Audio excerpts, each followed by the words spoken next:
Okay, so you're a mom and you feel like you're doing all things self care. However, you're still stressed.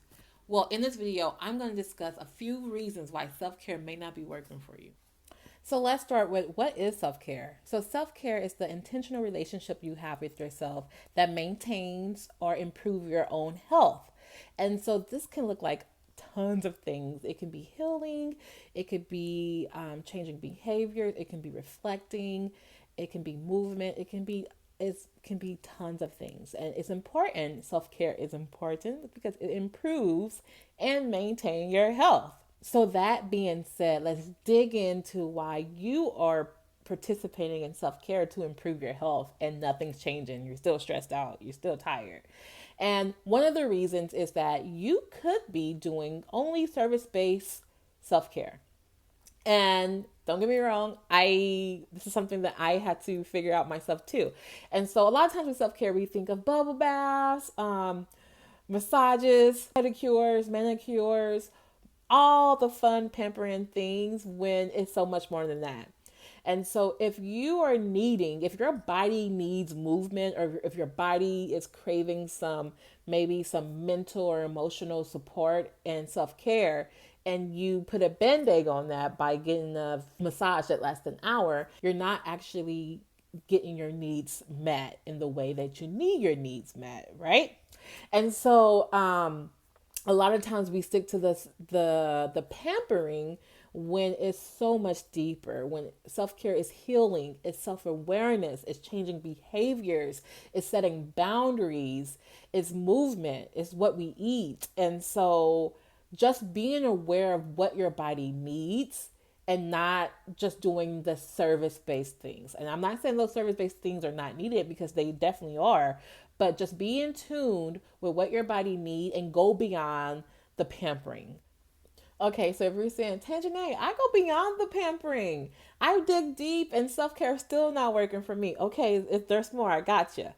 The second thing is that if you're copying and pasting, and this is so easy to do, and so a lot of times we have friends, we have people, co-workers, we have people that we follow on Instagram, and everyone has their way of decompressing, or their way of healing, or their way of reflecting.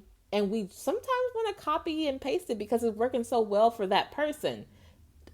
It happens, right? The copy and paste method does not work because we're all different and we all have different needs. Understanding your needs and what you need, because self-care is so personal, and it's not a one size fit all. And a lot of times people are needing different things. Like I mentioned in the first reasons, that you have to listen to your body. And so a lot of times self-care can be setting boundaries, and those boundaries that someone else is setting may not work for you. It's okay to try new things and see if it works and if you like it, but if it's not something that you like it and can stick to, be in tune with yourself and figure out what sparks joy, what makes me happy, what fills me up, and how do these things fill me up in order for you to stick with it. So the last reason why self-care is not working for you is because you're waiting to the very last minute to do something. Stop that. If you don't learn anything else from this video, learn to stop waiting until the last minute to do something for self-care, okay? So self-care is not a privilege. It's a necessity. It is your health, right? And so in order for you to continue to have great health, great moods, be ready for yourself and show up the way you would like to, you have to schedule that time for yourself. You have to have self-care throughout your weeks and not just one time a month, right? It needs to be a routine scheduled thing. Okay? When we wait to do self-care, we usually wait until we're completely burnt out, and then we do one thing and it doesn't even fill us up, and we're not getting our needs met, and it's so easy to go back into the cycle of feeling burnt out and stressed and overwhelmed. So please, please, please make sure you're not waiting, and make sure you're just scheduling self-care throughout your weeks.